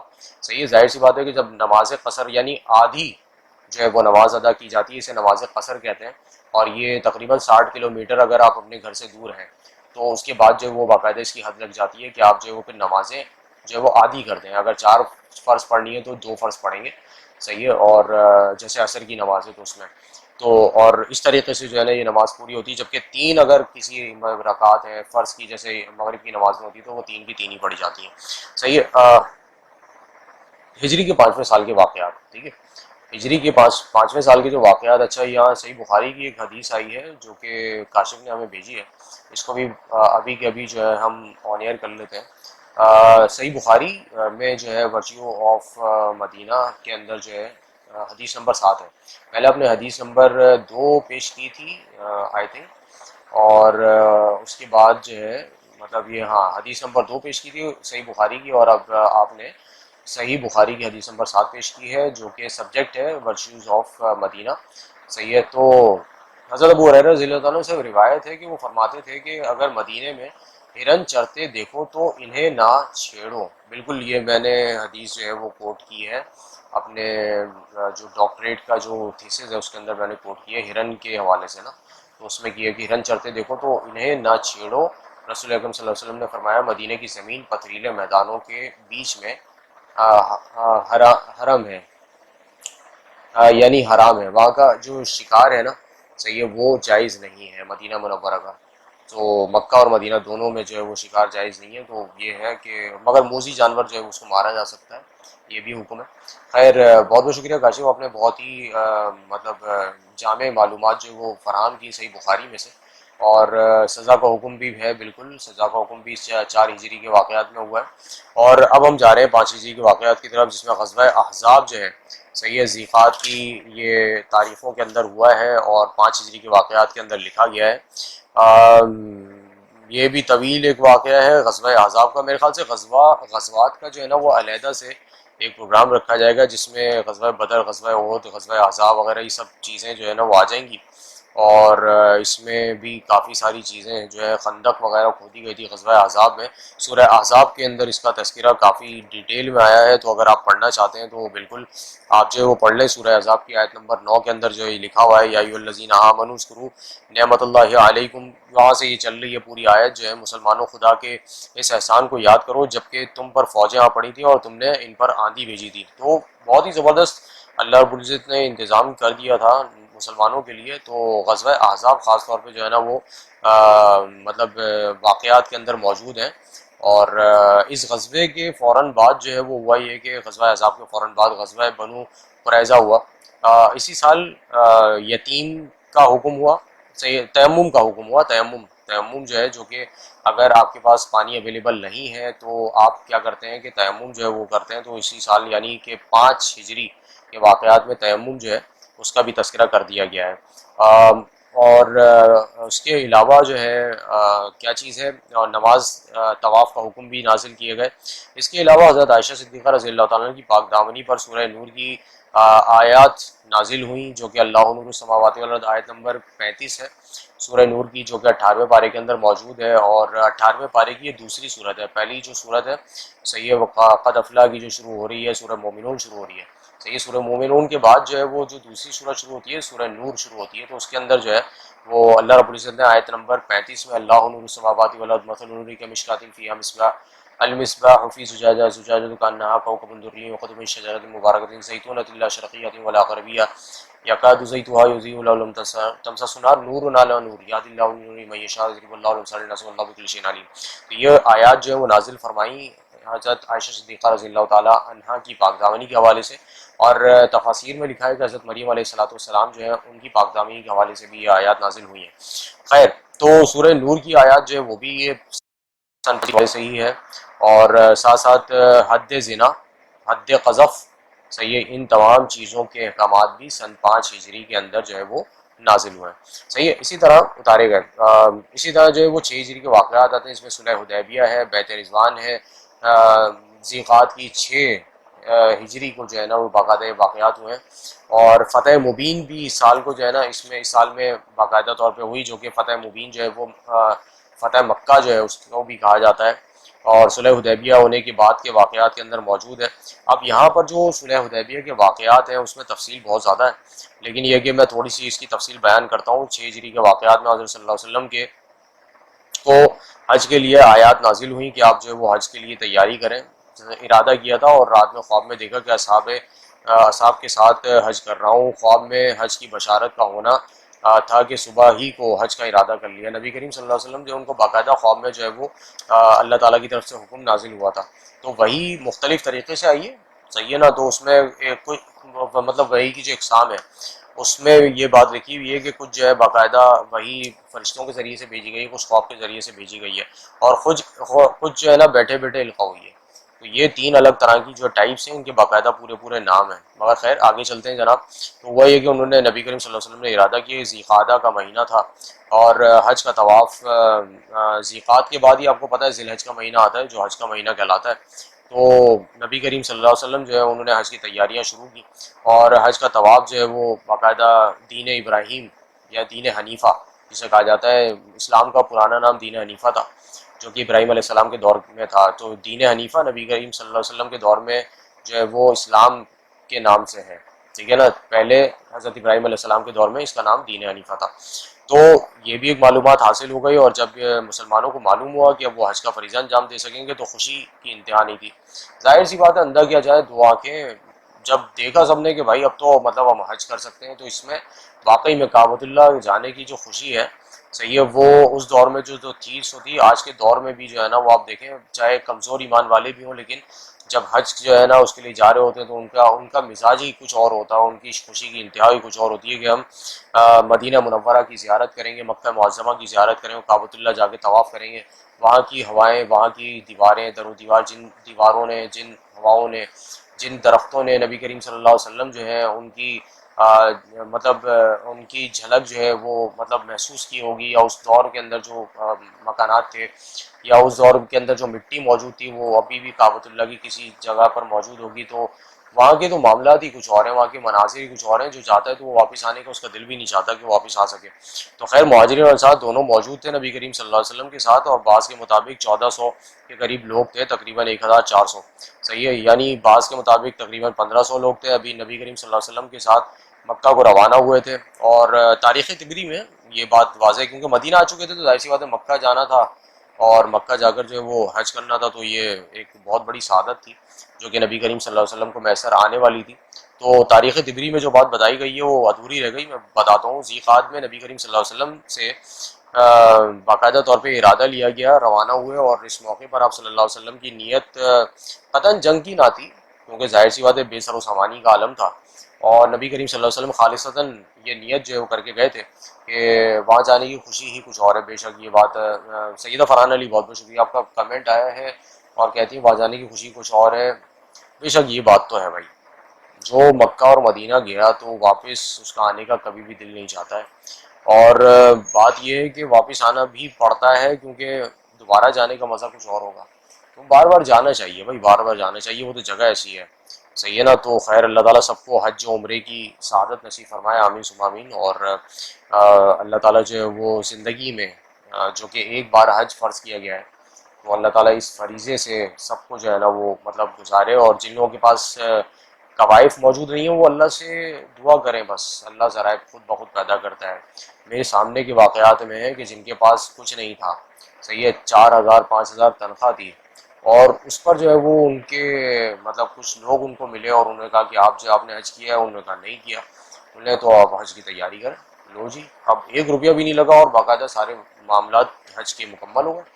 تو یہ تو دل سے مانگنے والی بات ہے، آپ دل سے مانگیں تو آپ کو دیکھیں کیسے حج کی ہے اس کی سعادت کیسے نصیب نہیں ہوگی، انشاءاللہ انشاءاللہ تعالیٰ ہم سب کو ہوگی انشاءاللہ۔ کہیے آمین، بالکل اس پہ تو آمین بنتا ہی ہے۔ تاریخ طبری میں یہ بات جب موجود ہے، آمین ثم آمین، آپ کا میسج آ گیا سیدہ فرحان علی، اللہ تعالیٰ ہم سب کو حج بیت اللہ کی سعادت نصیب فرمائی۔ ایسی جگہ ہے کہ بس بیان سے باہر ہے بھائی، بیان سے باہر ہے۔ وہاں کی جو قبریں، اگر قبروں کے وزٹ کریں گے آپ یقین کریں آپ کی آنکھیں اشک بار ہو جائیں گی، اور نبی کریم صلی اللہ علیہ وسلم کی یاد سے آپ کا دل منور ہو جائے گا، روشن ہو جائے گا۔ جو گلی کوچا کوچا، مطلب جو لوگ وہاں رہتے ہیں نا شاید وہ قدر نہیں کر پا رہے ہیں، لیکن جو یہاں پاکستان سے جاتے ہیں، پوری دنیا سے لوگ آ رہے ہوتے ہیں، تو ان کو تو دیکھنا نصیب نہیں ہوتا نا لائف، تو وہ جب جاتے ہیں نا یقین کریں وہ بس روتے رہتے ہیں۔ میں نے دیکھا کعبۃ اللہ کے اندر بیٹھے، صحیح ہے، وہ رو رہے ہیں، بس مدینہ منورہ مسجد نبوی میں بیٹھے ہیں، رو رہے ہیں۔ کیا بھائی کیوں رو رہے ہیں بھائی؟ اس لیے رو رہے ہیں کہ بھائی پتہ نہیں پھر دوبارہ زندگی ہمارا ساتھ دے نہیں دے کہ اس جگہ جو ہے وہ ہم دوبارہ آ سکیں۔ مدینہ منورہ کی وہ ہوائیں جو ہے وہ جو مطلب جو صدائیں جو اذانوں کی گونج رہی ہیں، یا وہ ہوائیں جو چل رہی ہیں، اس کی ٹھنڈک ہی کچھ اور ہے بھائی، اس کا مزہ ہی کچھ اور ہے۔ خیر یہ بات کچھ چیزیں تاریخ طبری کے اندر لکھی ہوئی ہیں۔ آپ صلی اللہ علیہ وسلم نے تمام عربوں اور اپنے آس پاس کی جو جتنی بدوی عرب تھے ان سب کو ساتھ چلنے کی دعوت دی کہ آپ بھی آ جائیے۔ تقریباً 1500 لوگ موجود ہیں پہلے ہی، اور آپ صلی اللہ علیہ وسلم نے سب کو دعوت اس لیے دی کہ وہ نیک کام کرنے کے لیے جا رہے ہیں، اور ظاہر سی بات ہے اللہ کو حکم ہو چکا ہے تو فوری طور پہ اس پہ عمل کرنا نبی کریم صلی اللہ علیہ وسلم کے لیے پھر بہت ضروری ہو جاتا تھا۔ آپ صلی اللہ علیہ وسلم کو بیت اللہ تک نہ جانے دیں گے، اب ان لوگوں نے پلان بنا لیا جو کہ باقاعدہ طور پہ کفار تھے، انہوں نے یہ سوچا کہ نبی کریم صلی اللہ علیہ وسلم کو جو ہے وہ جانے نہیں دیں گے۔ سر 5ویں پارے میں جو نماز سے بھی روکا گیا ہے اس کے بارے میں بھی بتا دیں کہ کس صورت میں نماز سے روکا گیا ہے۔ لوگ کہتے ہیں کہ قرآن پاک میں نماز پڑھنے سے منع کیا گیا۔ دیکھیں بڑی سمپل سی بات ہے، جب نشے کی حالت میں، صحیح ہے نا، یہ حکم دیا گیا ہے، اور جو بات کہی گئی ہے وہ obviously سورہ نساء، جیسے اس دن سیدہ فرحان علی کہہ رہی تھی نا کہ سورہ نساء جو ہے پڑھیں تو تمام خواتین اور حضرات دونوں کے، خواتین کے معاملات بھی اور حضرات کے معاملات بھی دونوں کے کور ہو رہے ہیں، صحیح ہے۔ تو خواتین کے لیے خاص طور پہ جو ہے وہ ہے، مگر یہ کہ جو یہ آپ نے ابھی نماز کا کہا ہے تو وہ اس کنڈیشن میں جب لا تقربوا الصلاۃ متعمدہ، جو نماز کے قریب مت جاؤ، صحیح ہے، اس وقت قریب مت جاؤ جب تم وانتم سکارا، جب تم نشے کی حالت میں ہو، تو یہ تذکرہ کیا گیا وہاں پہ۔ تو اس کے اوپر اگر ظاہر سی بات ہے کہ جو ہے نا بات کی جائے گی تو وہ خیر آؤٹ آف کانٹیکسٹ تو ہے، لیکن وہی والی بات ہے کہ اس کا جواب جو ہے وہ یہی ہے کہ بھائی جب اللہ نے حکم دے دیا ہے تو آپ کون ہوتے ہیں اس چیز کو ٹالنے والے. اور جب یہ حکم دیا گیا تھا تو وہ اس کنڈیشن میں دیا گیا تھا. واقعہ حضرت عبد الرحمن بن عوف ایک روایت کے مطابق، اور ایک روایت کے مطابق حضرت علی کرم اللہ وجہہ. صحیح ہے. تو کبھی گمان یہ ہے کہ حضرت عبداللہ بن عوف رضی اللہ تعالیٰ عنہ کا یہ واقعہ ہے جو کہ نماز کا وقت ہو گیا تھا اور یہ لوگ موجود تھے، اور شراب جو ہے وہ اس وقت حرام نہیں ہوئی تھی. تو شراب کی حرمت جو آئی ہے تو وہ آئی اسی لیے ہے، ٹھیک ہے نا، کہ ظاہر سی بات ہے وان تم سکارا کا مطلب کیا، جب تم نشے کی حالت میں ہو. تو دوا کھا کے بھی فقہی مسائل میں بات لکھی ہوئی ہے کہ اگر دوا آپ نے کھائی ہے اور نشہ اور وہ دوا ہے تو ظاہر سی بات ہے کہ اس کے اندر بھی جو ہے نا وہ آپ نے کیا کرنا ہے کہ نماز جو ہے وہ کچھ دیر کے لیے روکنی ہے، توقف کرنی ہے، بیٹھ کے پڑھیں. صحیح ہے. اگر دماغ حاضر ہے تو پڑھیں، ورنہ تو جو ہے نا وہ اللہ تعالیٰ نے پھر اس کے لیے آپ کے لیے مطلب آسانی رکھی ہے، ٹھیک ہے نا. لیٹ کے بھی پڑھ سکتے ہیں، ضروری نہیں ہے کہ آپ کھڑے ہو کے پڑھیں. اور اگر نشے کی حالت میں ہے تو پھر اس وقت تھوڑا سا توقف کر لیں کیونکہ قرآن کا حکم ہے. صحیح ہے. تو اور دوسری چیز جو ہے اس میں علماء کرام، صحیح ہے، انہوں نے جو باتیں فقہی مسائل میں لکھی ہیں تو وہ بڑے واضح الفاظ میں ہیں کہ آپ اگر جیسے تراویح کے معاملات ہوتے ہیں، اگر کھڑے ہو کے آپ سے، ویسے تو کوشش کرنی چاہیے کھڑے ہو کے پڑھیں، لیکن اگر کھڑے ہو کے نہیں پڑھ رہے ہیں، بیٹھ کے پڑھ رہے ہیں تو پڑھ تو رہے ہیں، لیکن وہی والی بات ہے کوشش کریں کہ کھڑے ہو کر پڑھیں. اور آپ نے دوا اگر کھائی ہوئی ہے کوئی نشاور، تو آپ کیا کریں کہ اگر آپ کا مزاج ذہن صحیح کام کرتا ہے تو آپ جو ہے وہ مطلب پڑھیں، ورنہ تو تھوڑی دیر توقف کریں کیونکہ اس میں غلطیاں بہت ساری ہو سکتی ہیں. خدا نخواستہ نماز کے درمیان ہی جو ہے وہ مطلب آپ گر گئے، گئیں بے ہوش ہو گئے، صحیح ہے، تو اور بھی لوگوں کی نماز ڈسٹرب ہو سکتی ہے.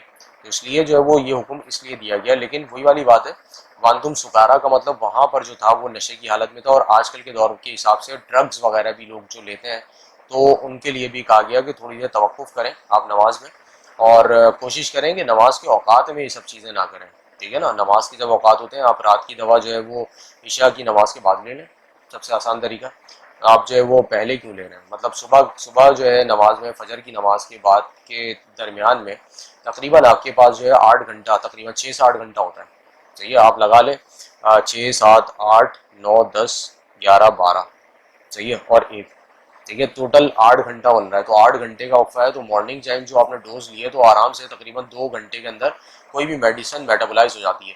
تو آپ کو صبح اور رات کی جو دوا ہے تو اس حساب سے لیں، اور درمیان کی اگر کوئی دوا ہے تو ظہر کی نماز پڑھ کے لے لیں، ٹھیک ہے. اور اس کے بعد تقریباً آپ کے پاس جو ٹائم ہو جاتا ہے 1:45 سے لے کر آپ لگا لیں 2:45، 1 گھنٹہ، 3:45 2 گھنٹہ، 4:45 3 گھنٹہ، اور 4:45، صحیح ہے، تقریباً 3.5 گھنٹہ کے قریب بن رہا ہے، ٹھیک ہے نا. 3.5 گھنٹے کے قریب مطلب 2 گھنٹے میں وہ دوا میٹابلائز ہو جائے گی. آپ اس کے بعد آرام کریں نماز پڑھنے کے بعد. صحیح ہے. تو نشے کی حالت میں نام کیا تھا پر نشے کی حالت میں منع کیا تھا، یہ منع ہوگا شاید، یہ نما لکھ دیا آپ نے، منع کیا تھا، پر لوگ پورا نہیں پڑھتے اس لیے آپ کو ہاں کہا. تو بھائی مسئلہ سارا یہ ہے کہ لوگ پورا نہیں پڑھتے، لوگ تو قرآن اٹھا کے ہی نہیں دیکھتے. مسئلہ سارا یہ ہے کاشف کہ ہم لوگوں کو یہ پیغام ہی دے سکتے ہیں، اور جہاں تک بات یہ ہے کہ اللہ تعالیٰ ان کو ہدایت دے ایسے لوگوں کو جو ہے نا وہ مطلب بہانے بناتے ہیں، بہانے نماز سے بھاگنے کے بہانے بناتے ہیں. یہ بھی ایک مسئلہ ہے. خیر مسئلہ یہ بھی ہے کہ جو لوگ بہانے بنا کر نماز سے بھاگ رہے ہوتے ہیں تو وہ کس چیز سے بھاگ رہے ہیں، سوال یہ ہے. وہ بھاگ رہے ہیں اپنی ہی مطلب اچھے کاموں، نیک کاموں کی طرف سے بھاگ رہے ہیں، اور آخر میں ان کو ہی فائدہ ہونا ہے نا بھائی. اگر وہ کر لیتے ہیں، نیکیاں جمع کر لیتے ہیں، زندگی موت کا کوئی پتہ نہیں ہے. وہ پتہ چلا نماز سے بھاگ رہے ہیں، ان کی موت ان کی تعاقب کر رہی ہو، ٹھیک ہے نا، موت کا فرشتہ ان کے پیچھے بھاگ رہا ہو. تو یہ بہت سارے معاملات ہیں. لوگ سمجھنے والے سمجھ جائیں گے، اللہ جن کو ہدایت دے گا، لیکن جن کو ہدایت نہیں ملنی تو وہ تو بھائی وہ تو میرا جسے میری مرضی چیختے رہیں گے بھائی. میں کیا کہتا ہوں، میں تو یہی بولتا ہوں کہ بھائی یہ لوگ جو ہے نا بڑے مطلب برائی پھیلانے کے اندر اتنے آگے نکل گئے کہ انہوں نے، خیر ہجری کے جو واقعات ہیں ہم واپس وہیں پر آتے ہیں، کہیں سے کہیں نکل گئی بات، لیکن سن 6 ہجری کے واقعات کے اندر ہم نے جو صلح حدیبیہ اور اس کی جو صلح تھی وہ دیکھی، لیکن اس کو بھی نامکمل میں نے اس لیے چھوڑ دیا بھائی. یہ علیحدہ سے کروں گا میں اس کو باقاعدہ، کیونکہ کافی طوالت ہے اس میں، اور وقت میرے پاس صرف 7 منٹ بچے ہیں، تو اس لیے میں کوشش کر رہا ہوں کہ جلد از جلد اس کو نمٹایا جائے. اور ساتھ ساتھ بیعت رضوان کے واقعات ہیں جو کہ نبی کریم صلی اللہ علیہ وسلم نے اپنے صحابیوں سے لی تھی، کہ اگر خدا نہ خواستہ جو ہے وہ مطلب یہ معاملہ ہوا کہ حضرت یہ جو حضرت عثمان غنی رضی اللہ تعالیٰ عنہ کو جو ہے وہ گئے تھے وہ پیغام لے کر، اور واپس جب نہیں آئے تھے تو کسی نے اڑا دیا تھا کہ ان کو جو ہے نا وہ شہید کر دیا گیا. تو بیعت رضوان اس وقت ہوئی تھی، صحیح ہے نا، کہ جس کے اندر سب سے جو ہے نا وہ بیعت لی گئی تھی کہ ہم جو ہے وہ جنگ لڑیں گے، اور جنگ لڑ کے جو ہے نا وہ اس کا مقابلہ کریں گے اور لے کر آئیں گے. اپنی فلاح سے بھاگ رہے ہیں. بے شک ایسے ہی ہے سیدہ فرحان علی، لوگ جو ہے نا وہ اگر نبی کریم صلی اللہ علیہ وسلم کے چاہنے والے ہوں گے تو وہ یقیناً وہ یہ عمل نہیں کریں گے، وہ اللہ کے آگے جھکتے رہیں گے اور اپنی موت کو یاد رکھیں گے. جو لوگ موت کو بھول گئے نا تو وہ اس طرح کی باتیں کیا کرتے ہیں جو مطلب ہمارے یہاں کی عورتوں کو ورغلانے کی کوشش کر رہے ہیں، مسلمان خواتین مسلمان بچیوں کو ورغلانے کی کوشش کر رہے ہیں، وہ ایک پیڈ ایجنٹ کے طور پہ کام کر رہے ہیں. صحیح ہے، پاکستان کے اندر جو ہے وہ بے حیائی پھیلانے کا ایک مطلب انہوں نے بیڑا اٹھا رکھا ہے جو کہ بیڑا غرق کر کے رکھ دیا پاکستان کا. تو خیر ان کے خلاف تو جو ہے نا باقاعدہ طور پر ایک ایکشن پلان ہونا چاہیے. وزیر اعظم صاحب سے یہ ریکویسٹ کروں گا بھائی ان کی طرف بھی ذرا توجہ کریں، ٹھیک ہے نا، تو تاکہ ان کے جو مضمون مقاصد ہیں وہ اس میں کامیاب نہ ہو سکے. خیر جناب، بیعت رضوان جب ہو گئی، بیعت رضوان کیوں ہوئی تھی میں نے آپ کو وجہ بتائی کہ ہم نے حضرت صلی اللہ علیہ وسلم سے موت پر بیعت نہیں کی بلکہ جہاد سے نہ بھاگنے پر حضرت صلی اللہ علیہ وسلم سے بیعت کی ہے. یہ کس کے الفاظ ہیں؟ ابو بکر بن شیبہ اور یہ سب حضرت جابر بن رضی اللہ تعالیٰ نے بیان کیا ہے. یہ صحیح ہے نا کہ باقاعدہ طور پہ بیان کیا ہے کہ ہم اس لیے ہم نے بیعت نہیں کی ہے، ہم نے بیعت کی ہے موت پر بیعت نہیں کی کہ ہم نے مرنا ہے. صحیح ہے، بیعت ہم نے کی ہے کس چیز کے اوپر کہ جو نبی کریم صلی اللہ علیہ وسلم جو ہے صحیح ہے ان سے ہم نے بیعت اس لیے لی ہے تاکہ ہم جو ہے جہاد پہ جائیں گے اور وہاں سے بھاگیں گے نہیں، ہم جہاد باقاعدہ طور پہ کریں گے. تو اس کے اوپر بات جو ہے وہ کی گئی بیعت رضوان کے اندر. اور اب جو ہے قریش کو بھی مسلمانوں کے عزائم کا صحیح علم ہو گیا تھا، چنانچہ ان کی طرف سے بھی یہی معاملہ ہوا کہ پیغام جو ہے وہ مل گیا اور حضرت عثمان غنی رضی اللہ تعالیٰ عنہ کے ساتھ آئے اور گفت و شنید ہوئی اور حضرت صلی اللہ علیہ وسلم نے صلح مان لی. بات یہ کہ یہ غائب کرنے کا عمل جو حضرت عثمان غنی رضی اللہ تعالیٰ عنہ کا ہوا تھا اس کے اوپر یہ بیعت لی گئی تھی، بیعت رضوان. صحیح ہے، اس کے بارے میں تفصیل کافی ہے اور یہ کہ وقت کم ہے تو اس کو بھی دیکھا جائے گا بعد میں. خیر صلح حدیبیہ کی شرائط کیا تھیں اب یہ بھی سن لیں، ٹھیک ہے. صلح حدیبیہ کی شرائط آپ لوگ پڑھ بھی چکے ہوں گے لیکن یہ کہ پھر ایک دفعہ ریکال کرا دیتا ہوں. اس سال مسلمان عمرہ نہ کر سکیں گے اس لیے واپس چلے جائیں، ٹھیک ہے، کیونکہ نبی کریم صلی اللہ علیہ وسلم کو حج کا حکم ہو گیا تھا تو ظاہر سی بات ہے کہ یہ سال بھر کا جو ہے گیپ دینا پڑا کس وجہ سے کہ صلح حدیبیہ ہوئی تھی. اگلے سال آئیں اور صرف 3 دن قیام کر کے چلے جائیں گے، صحیح ہے، یعنی 3 دن میں وہ حج مکمل کر کے چلے جائیں، صحیح ہے. اور آئندہ سال جب وہ عمرے کے لیے آئیں تو تلواروں کے سوا کوئی ہتھیار ساتھ نہیں لائیں گے اور وہ بھی نیام میں ہوں گی، صحیح ہے. تلواریں جو ہے عرب کا ایک ٹریڈیشن ہے، وہ ہر شخص وہاں پہ رکھ سکتا ہے، اس کے لیے کسی لائسنس کی ضرورت نہیں ہوتی عرب میں. لیکن وہی والی بات ہے کہ نیام کے اندر ہوں گی. نیام کا مطلب کیا ہوتا ہے؟ کور ہوتا ہے وہ، صحیح ہے. تلوار جس کے اندر رکھی جاتی ہے اس کا ہوتا ہے، صحیح ہے، بعض اوقات لوہے کا بھی بناتے ہیں تو اس کو جو ہے تلوار کا کور کہتے ہیں جو کہ نیام کہا جاتا ہے اسے اردو میں، ٹھیک ہے نا. تو یہ جو ہے مطلب کور آف دا سوارڈ آپ اس کو انگریزی میں کہہ سکتے ہیں، سوارڈ کا کور، ٹھیک ہے، تلوار کا کور. تو پھر چوتھے نمبر پہ مکہ میں جو مسلمان مقیم ہیں پہلے سے ان میں سے کسی کو ساتھ نہ لے کر جائیں، صحیح. مکہ میں جو لوگ ہوں گے وہ واپس نہیں جائیں گے، یعنی مدینہ نہیں جائیں گے، ٹھیک ہے. واپس کا تو نہیں ہے، مکہ میں پہلے سے مقیم ہے تو ظاہر سی بات ہے وہ مکہ میں ہی رہیں گے، وہ مدینہ نہیں جائیں گے. تو اس میں مطلب کافی سخت قسم کی شرط ہے. اور مسلمانوں میں سے کوئی مکہ میں رہ جانا چاہتا ہے تو اس کو روکیں گے نہیں، صحیح، وہ رہ جانا چاہے رہ جائے، مگر یہ کہ مدینہ نہیں جا سکتا کوئی، مطلب جو پہلے سے رہ رہا ہے مکہ کے اندر کہ نبی کریم صلی اللہ علیہ وسلم کے عشق میں وہ جو ہے ساتھ میں چل نکلے مدینہ منورہ پہنچ جائے، تو ایسا کوئی قانون انہوں نے پاس نہیں کیا، صحیح ہے. 5ویں نمبر پہ کہتے ہیں کہ کافروں یا مسلمانوں میں سے کوئی شخص اگر مدینہ جائے گا تو واپس نہیں آئے گا، واپس کر دیا جائے گا، صحیح ہے. اگر کافر ہو یا مسلمان ہو مدینہ جائے گا تو واپس آ جائے گا، ٹھیک ہے نا. اگر مدینہ جائے گا کسی بھی کام سے تو واپس آئے گا، چاہیے، اس نے رکنا نہیں ہے. اگر مسلمان مکہ میں جائیں گے تو واپس نہیں کیا جائے گا، صحیح ہے. مسلمان جو مدینہ کے ہیں وہ اگر مکہ آئیں گے تو پھر واپس نہیں جائیں گے، صحیح ہے، کیونکہ یہ شرط ہو گئی نا کہ بھائی آپ آئیں گے تو اگلے سال آئیں گے اور 3 دن کا قیام کریں گے، صحیح ہے، اور حج کر کے واپس چلے جائیں گے. اور تلواریں جو ہے وہ نیام میں ہوں گی، تلواریں صرف لا سکتے ہیں، باقی کوئی جنگی سامان جو ہے نا وہ نہیں لایا جائے گا، صحیح ہے، جو کہ مزید چیزیں تھیں منجنیق وغیرہ ٹائپ قسم کی جس کے ذریعے سے حملہ کیا جا سکتا ہے. پھر 7ویں نمبر پہ قبائل عرب کو اختیار ہوگا کہ وہ فریقین میں سے جس کے ساتھ چاہیں معاہدے میں شریک ہو جائیں، یعنی عرب کے جو قبیلے ہیں مختلف تو وہ چاہیں تو آپ کے ساتھ بھی شریک ہو سکتے ہیں، ہمارے ساتھ بھی شریک ہو سکتے ہیں. تو کچھ بڑی سخت قسم کی شرائط جو لگا دی گئی تھی سن 6 ہجری کے واقعات میں. 7 ہجری کے واقعات شروع ہوتے ہیں جناب غزوہ خیبر ہوئی ہے. یہ غزوات کا ایک علیحدہ باقاعدہ پورا پروگرام رکھا جائے گا جس میں غزوات جو ہے بیان کی جائیں گی. ہو سکتا ہے ایک ایک غزوہ ایک ایک پروگرام کے اندر کیا جائے, یہ بھی ایک سیشن جو ہے وہ کمپلیٹ ہو سکتا ہے. 7 ہجری کے واقعات کے اندر جو ہے وہ غزوہ خیبر ہے, اور خیبر کے واقعات کے بعد جو ہے غزوہ ذات الرقاع بھی اسی سال ہوا ہے, اور یہ نجد کے مشرکین کے ساتھ ہوا تھا, لیکن تمام مشرکین پہاڑوں میں چھپ گئے تھے. صحیح ہے. اور اسی سال میں متاع حرام کیا گیا. صحیح ہے. متاع جو ہے یہ ایک سے زیادہ جو ہے وہ ایک تو خواتین مطلب جو وائف ہوا کرتی تھیں, اور متاع کے ذریعے سے جو ہے نا وہ علیحدہ بھی خواتین کے ساتھ جو ہے وہ باقاعدہ معاملہ رکھا جاتا تھا, تو اس کو بھی حرام کر دیا گیا. گدھے گھوڑے حرام کر دیے گئے. صحیح, گھوڑے کا گوشت نہیں کھایا جائے گا, گدھے کا گوشت نہیں کھایا جائے گا. اور مدینہ منورہ کو حرام کر دیا گیا. صحیح ہے. مدینہ منورہ کو کس لیے حرام کر دیا گیا کہ یہاں پہ کوئی شکار نہیں کرے گا. صحیح, جیسے کہ ابھی ایک حدیث بیان کی گئی تھی صحیح بخاری کی, جو حدیث نمبر 5 بیان کی گئی تھی, جس کے اندر جو ہے وہ باقاعدہ ابھی بتایا تھا کاشف نے کہ جو ہے نا یہ اس کے اندر لکھا گیا ہے ہرن کے حوالے سے. تو یہ سب چیزیں جو ہے وہ ہوئی تھیں 4 ہجری کے واقعات میں, 7 ہجری کے واقعات میں. اب 8 ہجری کے واقعات جو ہیں اس میں فتح مکہ ہے. یہ بھی باقاعدہ بڑی طویل ٹاپک ہے. فتح مکہ جو ہے اس کے بارے میں پورا مکمل بیان ہے. صحیح ہے. تو یہ جو ہے وہ 8 ہجری کے واقعات کے اندر موجود ہے, اور 9 ہجری کے واقعات, اچھا 8 ہجری کے واقعات میں اور بھی چیزیں موجود ہیں, جس میں حد سرقہ جاری کیا. حد سرقہ کا مطلب یہ ہے کہ باقاعدہ طور پر جو ہے وہ حد لگا دی گئی کہ کوئی کسی کی دوسری چیز کو استعمال نہیں کرے گا.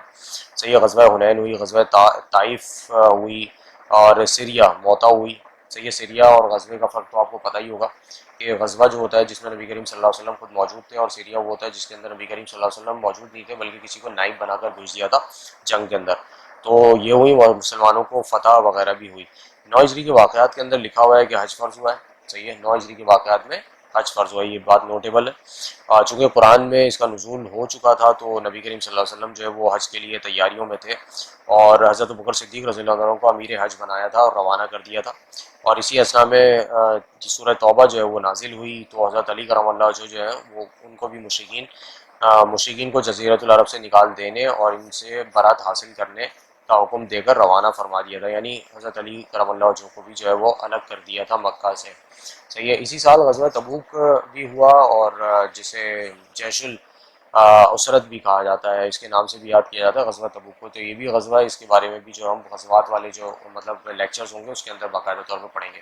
تو اس سال میں غیر مسلم سربراہان مملکت کو تبلیغ اسلام بھی کی گئی, اور وفود یعنی کہ ڈیلیگیشنز بھیجے گئے پوری دنیا کے اندر, اور نبی کریم صلی اللہ علیہ وسلم جو ہے ان کے پیغامات جو ہے وہ خطوط بھیجے گئے. اس سال کو سال وفود بھی کہا جاتا ہے, یعنی وفد یعنی ڈیلیگیشن بھیجنے کا سال. صحیح ہے. جو کہ 9 ہجری کے واقعات کے اندر موجود ہے. تو یہ سب چیزیں جو ہے وہ ہوئی ہیں. اب 10 ہجری کے واقعات میں حجۃ الوداع ہے. صحیح ہے. جس کے اندر نبی کریم صلی اللہ علیہ وسلم نے باقاعدہ طور پہ بیان کیا, اور حجۃ الوداع کے چند پوائنٹس ہیں جس میں نبی کریم صلی اللہ علیہ وسلم نے چیدہ پوائنٹس میں بتا رہا ہوں آپ کو بالکل. صحیح ہے. کیونکہ وقت تقریباً نکل ہی گیا ہے, 2-3 منٹ اوپر چلے گئے ہیں, کیونکہ میں 2-3 منٹ لیٹ آیا تھا, تو اس لیے جو ہے وہ اس کو ابھی کنٹینیو میں نے کر رکھا ہے. آج کل کے دور میں حجۃ الوداع جو ہے اس میں یہ بات کہی گئی ہے کہ حج کے مسائل وغیرہ بھی سکھائے گئے, اور ساتھ ساتھ جاہلیت کے جو تمام معاملات ہیں جس میں خون بہا تھا, صحیح ہے, یا باطل, یہ سب باطل کر دیا. خاندان کا خون بھی مطلب ربیعہ بن الحارث کے بیٹے کا خون باطل کرتا ہوں. نبی کریم صلی اللہ علیہ وسلم جو ہے ان کے خاندان کے کچھ لوگوں نے ان کے خاندان کے کچھ لوگوں کا خون جو ہے کچھ ایسے لوگوں نے کیا جو کہ صحابیوں میں بعد میں شمار ہو گئے تھے, سب کا خون معاف کر دیا تھا نبی کریم صلی اللہ علیہ وسلم نے. اور حرمت سود یعنی سود کو حرام جو ہے وہ قرار دیا گیا. اسی سال میں سن 10 ہجری کے واقعات میں ہے. مباہلہ ہوا, جس میں باقاعدہ طور پہ عیسائیوں کے ساتھ جو ہے وہ بیٹھ کر اپنے خاندان کے ساتھ بیٹھ کر باقاعدہ جو ہے وہ بیٹھا گیا. اور مباہلے کا مطلب یہ ہوتا ہے کہ اس میں نبی کریم صلی اللہ علیہ وسلم جو ہے یعنی مسلمان بیٹھیں گے, اور ساتھ ساتھ یہود میں سے یا عیسائیوں میں سے کچھ لوگ بیٹھیں گے, اور خاندانوں کے ساتھ بیٹھیں گے. جو غلطی پر ہوگا تو اس کا پورا خاندان مرے گا. صحیح ہے. اور یہ خود بخود ہوتا ہے, تو اس لیے ڈر و خوف بیٹھ گیا تھا نبی کریم صلی اللہ علیہ وسلم سے مباہلہ ہم کیسے کریں. تو ایک مناظرہ ہوتا ہے, مناظرے میں جو ہے باقاعدہ تعویلات پیش کی جاتی ہیں, باقاعدہ ڈیبیٹ کی جاتی ہے, اپنے چیزیں پیش کرتے ہیں, اور دوسرے والے جو ہوتے ہیں وہ اپنی چیزیں پیش کرتے ہیں, دلائل دیتے ہیں. صحیح ہے. اور دلائل پیش کر کے جو ہے باقاعدہ پروف کرتے ہیں, اسے کہتے ہیں مناظرہ. اور مباہلہ جو ہوتا ہے, مباہلہ جو ہے اس کے اندر اپنے پورے خاندان کو لے کر ساتھ میں بیٹھا جاتا ہے. نبی کریم صلی اللہ علیہ وسلم ساتھ میں بیٹھے تھے. صحیح ہے. اور انہوں نے بلا لیا تھا اور آیت پڑھ کر سنائی تھی, جس میں مباہلے کی آیت ہے سورہ آل عمران کی آیت نمبر 59, 59 کے اندر اس کا تذکرہ کیا گیا ہے. یہ آپ کو اس میں سے پڑھ سکتے ہیں. قرآن میں سے میں نے ریفرنس آپ کو دے دیا ہے. سورہ آل عمران کی آیت نمبر 59 اس کے اندر یہ باقاعدہ کہا گیا کہ خدا کے نزدیک تو جیسے عیسیٰ علیہ السلام کی حالت تھی وہی آدم کی حالت، کہ ان کی مٹی کا پتلا بنا کر کہا کہ ہو جا اور وہ ہو گیا. اس کے بعد بھی یا رسول اکرم صلی اللہ علیہ وسلم تم سے کوئی عیسائی کے بارے میں یا عیسائیت کے بارے میں حجت کرے تو کہو اچھا میدان میں آؤ، اور ہم اپنے بیٹوں کو لاتے ہیں تم اپنے بیٹوں کو لاؤ، اور ہم اپنی عورتوں کو لائیں گے تم اپنی عورتوں کو لاؤ، اور ہم اپنے نفسوں کو لائیں گے اور تم اپنے نفسوں کو. اس کے بعد ہم سب مل کر خدا کی بارگاہ میں جھوٹوں پر لعنت کریں گے. صحیح ہے. اور ظاہر سی بات ہے وہ اللہ کی لعنت جس کے اوپر پڑ جائے گی تو وہ یقیناً اس دنیا کا حصہ پھر نہیں رہے گا اور وہ جہنم رسید ہو جائے گا. تو یہ معاملہ جو ہے دیکھ کر یہ ڈر گئے، اور نبی کریم صلی اللہ علیہ وسلم نے باقاعدہ طور پر حضرت امام حسین رضی اللہ تعالیٰ عنہ کو گود میں اٹھایا ہوا تھا، اور حضرت امام حسن رضی اللہ عنہ کی انگلی پکڑی ہوئی تھی، جبکہ حضرت فاطمہ زہرا رضی اللہ تعالیٰ عنہ کو اپنے عقب میں بٹھا رکھا تھا اور پیچھے کی جانب جو حضرت علی کرم اللہ وجہہ کو رکھا تھا، اور ان حضرات سے کہا کہ مباہلہ کریں. اب وہ جو تھے نصرانی، صحیح ہے، ان لوگوں نے کیا کیا، انہوں نے جب دیکھا کہ بھائی یہ تو سارا معاملہ جو ہے وہ طے ہو چکا ہے اور اب ہمارا بچنے کا کوئی معاملہ ہے نہیں اور ہماری کوٹ اب چلے گی نہیں، تو انہوں نے کیا کیا، انہوں نے باقاعدہ طور پہ ابو الحارث جو تھا ان میں، تو اس نے لوگوں سے کہا کہ بھائی عقل مندی تمہاری اس میں ہے کہ نبی کریم صلی اللہ علیہ وسلم جو ان کے معاملات کے بیچ میں مت آؤ.